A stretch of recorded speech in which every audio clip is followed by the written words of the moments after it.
মাহে রমজান এলো বছর ঘুরে, মুমিন মুসলমানের দারে দারে।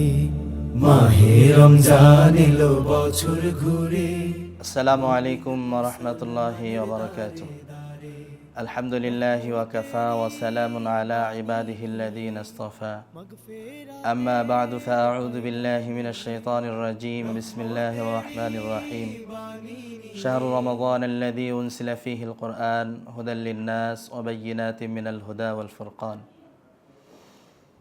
আলহামদুলিল্লাহ, আল্লাহ সুবহানাহু ওয়া তাআলার দরবারে লাখো কোটি শুকরিয়া যে আল্লাহ সুবহানাহু ওয়া তাআলা আজকে আমাদেরকে একটি গুরুত্বপূর্ণ আলোচনা শোনার মতো যিনি তৌফিক দান করেছেন, এজন্য আমরা সকলেই অন্তরস্থল থেকে সকলেই শুকরিয়া আদায় করি আলহামদুলিল্লাহ।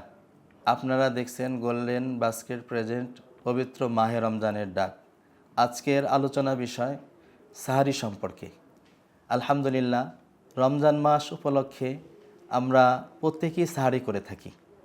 এখন আমাদের জানার বিষয় হলো যে এই সাহারিটা কবে থেকে শুরু হয়েছে। কোরআনের আয়াতের মাধ্যমে আমরা যতটুকু জানতে পেরেছি, কুতিবা আলাইকুমুস সিয়াম কামা কুতিবা আলাল্লাযীনা মিন ক্বাবলিকুম, এই আয়াতের দ্বারা আমরা এতটুকুই বুঝতে পেরেছি যে আল্লাহ সুবহানাহু ওয়া তাআলা আমাদের উপরে যেমন রমজানের রোজাকে ফরজ করেছেন, তদ্রূপ পূর্ববর্তী উম্মত যিনারা ছিলেন তাদের উপরেও রমজানের রোজা ফরজ ছিল। তাহলে এর দ্বারা আমরা এটাই বুঝতে পারি যে রমজানের রোজা যেহেতু আসছে, সেই দৃষ্টিকোণ থেকে সাহারি অবশ্যই আবশ্যক। তাহলে এই সাহারিটা আসলে শুরু হয়েছে কোথায় থেকে? বিভিন্ন রাওয়ায়াত, বিভিন্ন ঐতিহাসিকদের মতে যেটা জানা যায়, কেহ কেহ বলেছেন হযরত আদম আলাইহিস সালাতু ওয়াস সালাম সর্বপ্রথম তিনি রমজানের রোজা রেখেছেন এবং তিনি সাহারি করেছেন। এবং অন্য অন্য বর্ণনা মতে যে নবীর সময়, বাকি মূল কথা হলো আল্লাহ রাসূল সাল্লাল্লাহু আলাইহি ওয়াসাল্লামের সময় থেকেই এই সাহারিটার গুরুত্ব এসেছে এবং আল্লাহ রাসূল সাল্লাল্লাহু আলাইহি ওয়াসাল্লাম তিনি সাহারির গুরুত্ব আরোপ করেছেন। যার কারণে রাসূলুল্লাহ সাল্লাল্লাহু আলাইহি ওয়াসাল্লাম সাহাবা ইকরামদেরকে বলেছেন, তোমরা সাহারি করো, কেননা এই সাহারির মাঝে আল্লাহ তাআলা বরকত রেখেছেন। এজন্য প্রিয় ভাইয়েরা ও বোনেরা, আমরা চেষ্টা করব যে প্রতিদিন নিয়মিত সাহারি করার জন্য। অনেকেই আমরা এমনটা মনে করি যে সাহারি যেহেতু রাত্রের খাবার গ্রহণ করতে একটু দেরি করেছি, অতএব সাহারি করার প্রয়োজন নাই, সাহারি করার কোনো দরকার নেই। এই চিন্তা, এই ধারণাটা সঠিক নয়। কারণ আল্লাহ রাসূল সাল্লাল্লাহু আলাইহি ওয়াসাল্লাম বলেছেন যে তোমাদের মাঝে এবং ইহুদিদের মাঝে পার্থক্য হলো যে তোমরা সাহারি করো, ইহুদিরা সাহারি করে না। এজন্য আমরা চেষ্টা করব যে প্রত্যেকেই প্রতিদিন নিয়মিত সাহারি করার জন্য। যদি খাবারের চাহিদা নাও থাকে, তারপরেও আমরা অন্তত একটি খেজুর অথবা একটু দুধ দিয়ে হলেও আমরা সাহারির বরকত গ্রহণ করার চেষ্টা করব ইনশাআল্লাহ।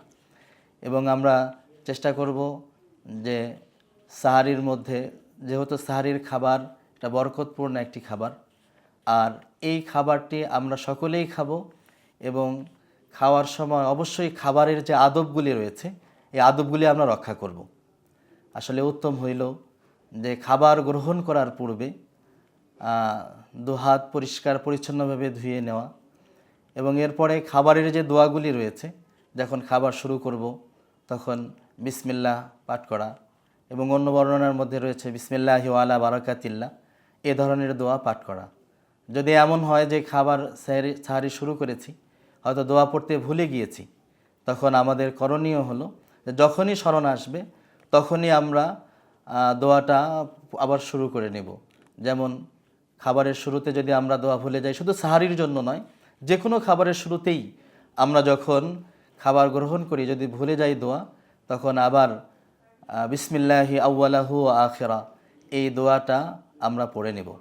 তাহলে আমাদের খাবার শুরু করার সময় আল্লাহর নাম না নেওয়ার দ্বারা এবং শয়তান যে খাবারটা শুরু করেছিল, সেই খাবারের মাঝে শয়তান আর অংশগ্রহণ করতে পারবে না।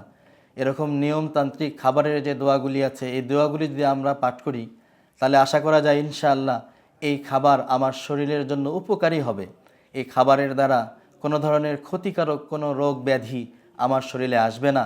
যেহেতু আমি খাবার শুরু করলাম আল্লাহর নাম নিয়ে এবং রাসূলুল্লাহ সাল্লাল্লাহু আলাইহি ওয়াসাল্লামের তরিকা অনুযায়ী ডান হাত দ্বারা আমরা খাবার গ্রহণ করব এবং চেষ্টা করব সকলেই কেহই যেন আমরা সাহারিটা বাদ না দেই এবং প্রত্যেকেই সাহারি গ্রহণ করব।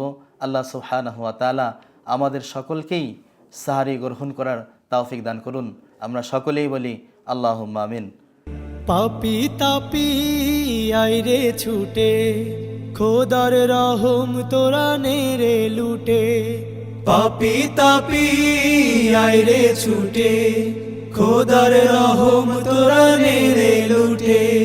পাহাড় সমান গোনার বোঝা, পাহাড় সমান গোনার বোঝা, দেবেন রহিম সবই ক্ষমা করে। মাহে রমজান এলো বছর ঘুরে, মুমিন মুসলমানের দারে দারে। মাহে রমজান এলো বছর।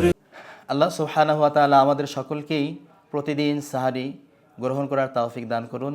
আমরা সকলেই বলি আল্লাহুম্মা আমিন। ওয়া আখিরু দাওয়ানা আনিল হামদুলিল্লাহি রাব্বিল আলামিন। এবং স্বাগতম জানাই গোল্ডেন বাস্কেট প্রেজেন্ট এবং তাদেরকে যে যিনারা আয়োজন করেছেন এবং আয়োজক কমিটিদেরকে এবং যারা আমরা শ্রোতারা যারা শ্রবণ করছি প্রত্যেককেই আল্লাহ সুবহানাহু ওয়া তাআলা দুনিয়াতেও সফলতা দান করুন এবং কাল কিয়ামতের ময়দানে সফলতা দান করুন এবং আমাদের এই অনুষ্ঠানকে আল্লাহ তাআলা যেন সাদকায়ে জারিয়া হিসাবে কবুল করুন। কাল কিয়ামতের ময়দানে এর উত্তম প্রতিদান শ্রোতা এবং দর্শক আলোচক এবং যারা আয়োজক সকলেইকে যেন আল্লাহ তাআলা পরিপূর্ণ প্রতিদান দান করুন। আল্লাহুম্মা আমিন।